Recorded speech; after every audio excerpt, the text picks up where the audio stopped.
welcome to my podcast, Love and Courageous. I'm the host, Demetris, and for today, I will be speaking about Donald Trump, who made a statement and said that it's not possible for the U.S. to pay for Medicaid, Medicare, and daycare due to the war. So, President Donald Trump made a statement and said, it's not possible for the federal government to fund Medicare, Medicaid, and child care costs, and that it should be up to the states to take care of those programs where the federal government focuses on military spending. He continued by saying that he told Office of Management and Budget Director Russell Vought, don't send any money for daycare because the United States can't take care of daycare. That has to be up to a state.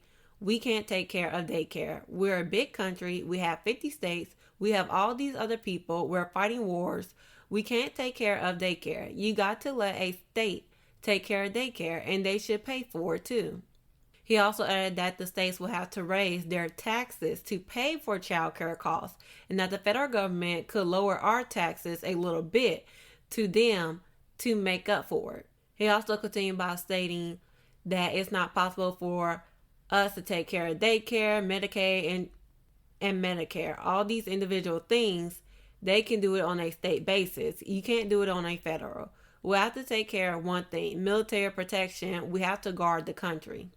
Now, the federal government provides states with funds to subsidize child care for low-income families through programs like Child Care and Development Block Grants and Temporary Assistance for Needy Families. Now, Democrats have long sought to pass federal laws that will further subsidize the cost of child care for families with young children. So, the Democrats have grasped on Donald Trump's comments that he made, comparing the cost of child care to the cost of ongoing U.S. military operation in Iran, which cost $11.3 billion in just the first 6 days. Representative Ro Khanna, who is a Democrat of California, made a post on X stating, I quote, Trump says we can pay for war in Iran, but we can't afford child care. Mr. President, the billions you waste in Iran could pay for $10 a day child care for every American family with child care workers paid $25 an hour. A senator who is a Democrat of New Jersey, Andy Kim, also wrote on X, I quote, for the cost of 3 weeks of this war, we could provide vision, hearing, and dental coverage to every senior on Medicare for a year. It is possible. Trump just doesn't care to do it. Now, members of the Trump administration, including Trump himself, have been accusing states for months that receive federal grants for child care of perpetrating fraud with little evidence. Back in January, the Department of Health and Human Services even froze access to child care and family assistance funds for 5 states led by Democrats. The states are California, Illinois, Colorado, Minnesota, and New York.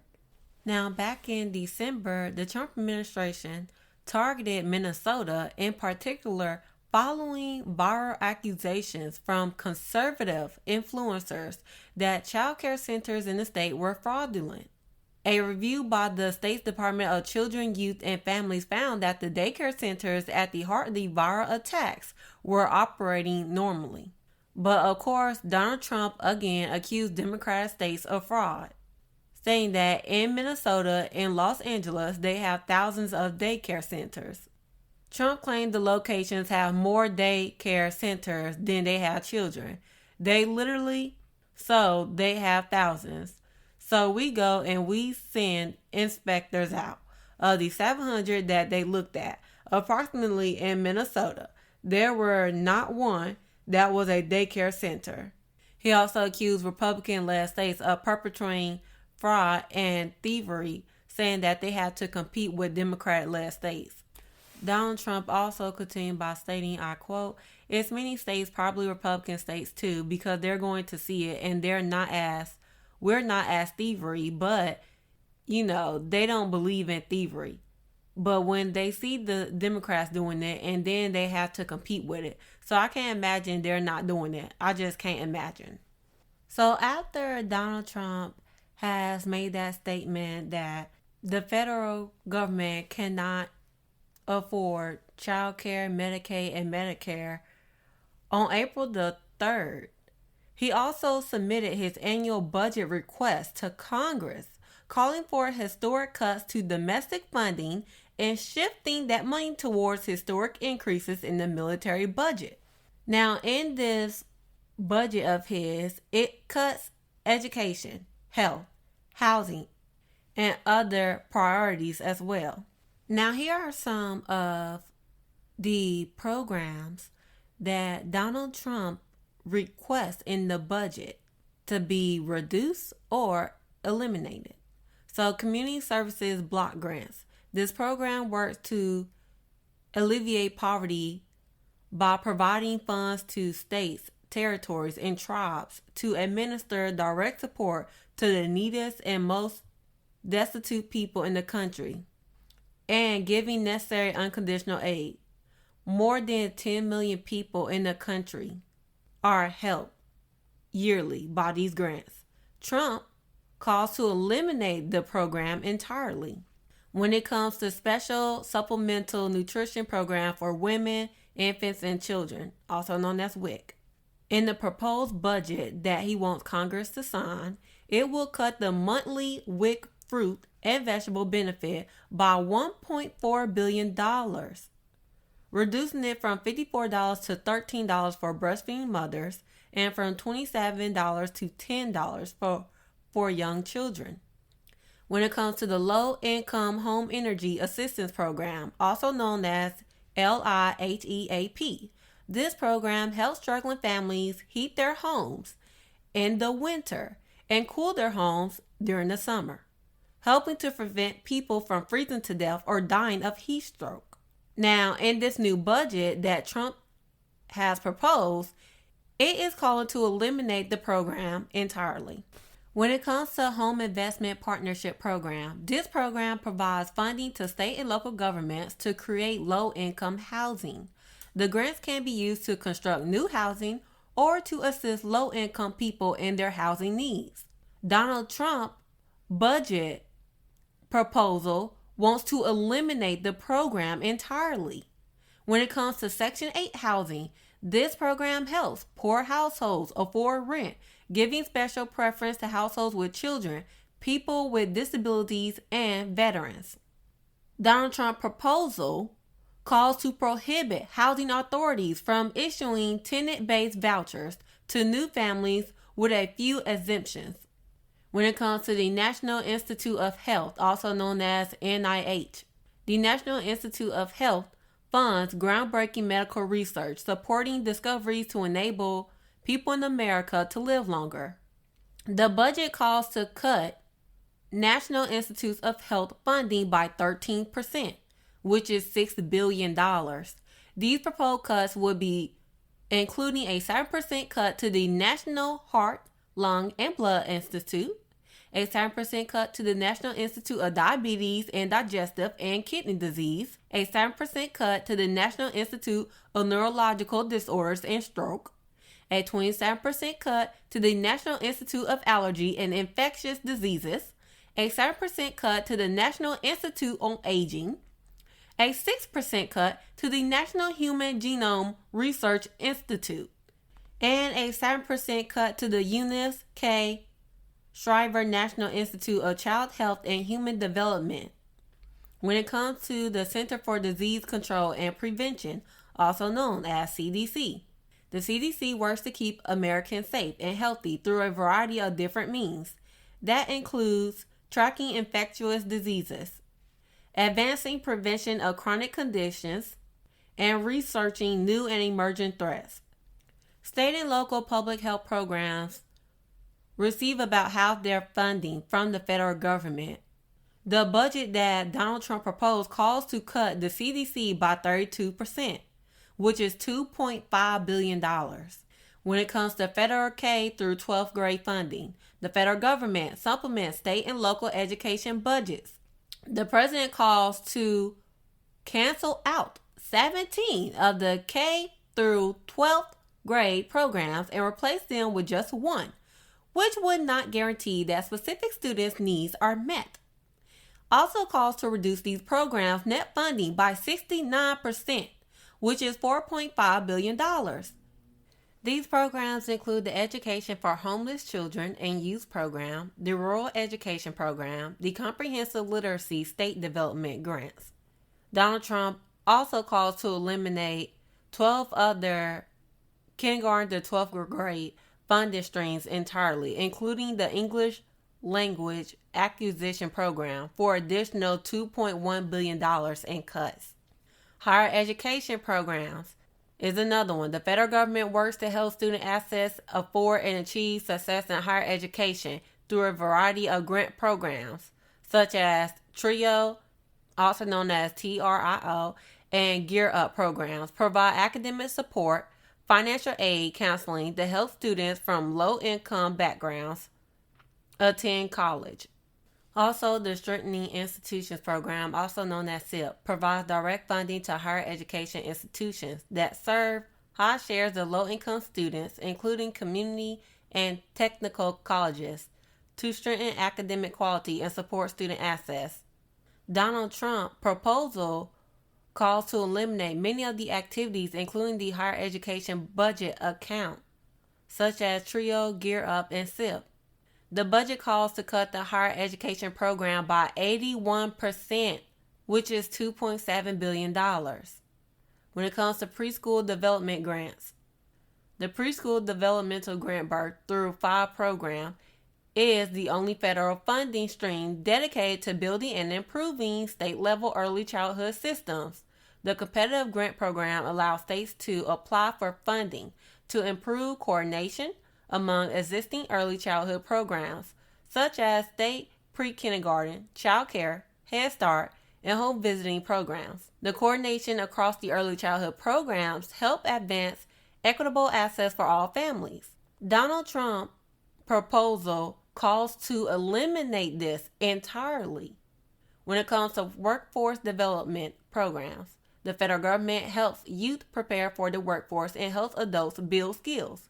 Job Corps prepares 16 to 24-year-olds for careers through career and technical education, enrollment in post-secondary education, and connection to employment opportunities. In Donald Trump's new budget bill, it proposes a 90% cut to Job Corps, functionally eliminating its activities.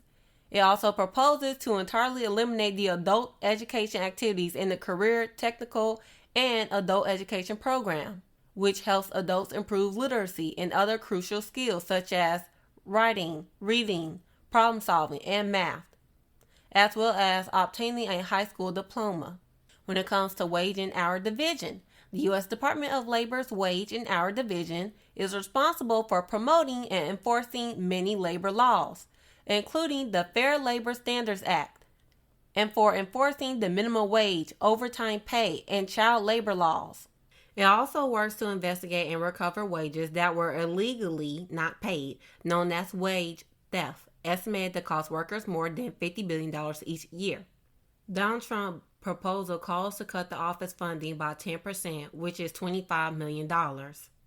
When it comes to Small Business Administration, also known as SBA, the Small Business Administration helps small businesses in America grow and succeed by expanding access to capital, both for business creation and for undertaking new investments. It also helps small businesses win federal government contracts, provide free or low-cost counseling, such as business advice and technical assistance, and provides disaster assistance to small businesses and homeowners. And Donald Trump's new proposal, the budget calls to cut Small Business Administration funding by 51%, which makes $513 million.